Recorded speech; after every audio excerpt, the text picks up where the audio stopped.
वालेकुम।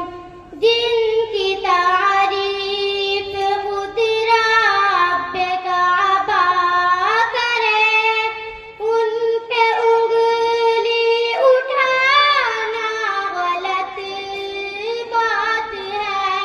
हाँ, गलत बात है। जिनको कुरान यासीन तोहा कहे, उन पे उंगली उठाना गलत बात है। हाँ, गलत बात है। शाबाश। चांद से खूबतर है रुखे मुस्तफा, उनको देखा तो ये आयशा ने कहा, तौबा तौबा उन्हें चांद जैसा कहूँ, चांद जैसा बताना गलत बात है। हाँ, गलत बात है। ये नबी ने कहा कि इताअत करो, अपने माँ बाप की खूब खिदमत करो।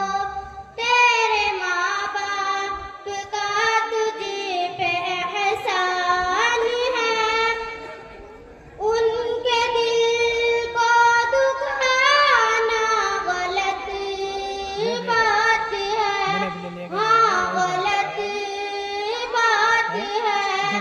जिनकी तारीफ खुद रब काबा करे, उन पे उंगली उठाना गलत बात है। शाबाश। हाँ, गलत बात है। आयशा शाइरा है, अदीबा भी है, मोमिना है, नबी की उमेरा भी है, तोहिरा है, नबी की वो ज़ौजा भी है। उन पे उंगली उठाना गलत बात है। हाँ, गलत बात है। आबादी चला मैं कशी के लिए, मैं कदा नबी का सभी के लिए। इश्क सरकार से जाम खाली अगर